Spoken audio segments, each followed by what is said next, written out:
All right, folks, today we're diving into the case of PC Stewart Clark. And let me tell you, the details that came out of his misconduct hearing, they'll have you wondering what century this guy thought he was living in. What happened, you ask? Well, it involves a police officer, a couple of female colleagues, and a whole lot of lines crossed. It never ceases to amaze me how often we hear about officers behaving sexually inappropriately toward their colleagues. So what exactly did this guy do? We're talking unwanted physical contact, inappropriate comments, and behavior that has absolutely no place in any workplace, especially not the police force. During a training exercise, PC Clark and Officer A were simulating a search. Officers had to hide an object on themselves for their partner to find. Clark? He hid a throwing star inside his underwear, and while Officer A was searching for it, he told her things like, "You're nearly there, keep looking." Then, when she was clearly uncomfortable, he brushed it off with, "It's only a bit of fun." Not exactly the professionalism you expect from someone in uniform. Honestly, it's becoming exactly what I expect. The more we cover these cases, the more I think police only hire people who don't have situational awareness. There is a time, place, and certain people where that would have probably landed a lot better. It's depressing, really. Well, it didn't stop there. Clark later slapped Officer A on the bottom. No warning, no consent, nothing. Just treated it like some kind of joke. But as we all should know by now, if it makes someone feel unsafe, it's not a joke. Then came the sexualized remarks. While on patrol, he made lewd comments and even mimed a gesture implying oral sex. Again, aimed at Officer A, completely inappropriate. Whoa, look, I love a cheeky joke or a double entendre. But I know who in my friend group is okay with that, and I keep it far away from the workplace. But this, slapping a colleague's backside, that's just face-palmingly stupid and wrong. Unfortunately, we haven't even gotten to Officer B yet.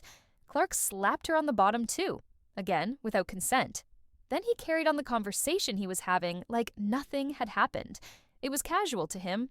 And again, more inappropriate remarks to Officer A followed. This is predatory behaviour, plain and simple. These were his colleagues, and he persisted in making them feel uncomfortable and unsafe. So, by the time all this came to light, PC Clark had already retired, just 2 months before the misconduct hearing. So the hearing wasn't about whether he'd keep his job, it was about whether his actions would have led to dismissal if he were still serving. And the panel didn't hesitate. Yes, he would have been dismissed for gross misconduct. Okay, so let's break this down. 1. Inappropriate physical contact with 2 female officers. 2. Sexually charged comments and gestures. 3. Zero respect for professional boundaries. And 4. No awareness or concern for how his actions affected the workplace. This wasn't one isolated moment. This was a pattern of predatory, inappropriate behavior. And let's be honest, it sure looks like he retired just in time to avoid consequences. But the panel made it clear, had he still been serving, they would have fired him. No question. And here we are again. Another officer who gets to walk away without an official dismissal on their record.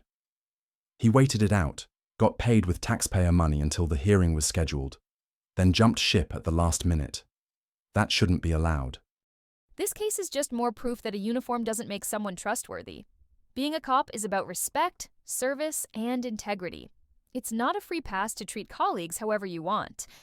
And if this guy was bold enough to act like this toward colleagues, imagine how he treated female members of the public. Honestly, I wouldn't be surprised if he was one of those officers always ready to go hands-on when the suspect was a woman. It's chilling to think about.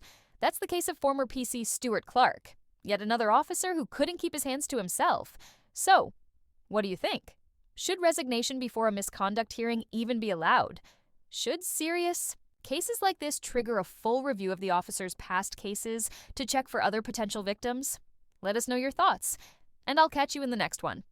Bye for now. Something has to change. In my opinion, if an officer is dismissed for misconduct, there should be an independent department that automatically reviews their history. Any red flags? Any similar incidents? Follow up. But let's be honest, that would mean exposing a lot of hidden problems. And they don't want that. But anyway, thanks for watching. Be sure to subscribe for more updates. Stay informed, stay aware, And remember, accountability matters.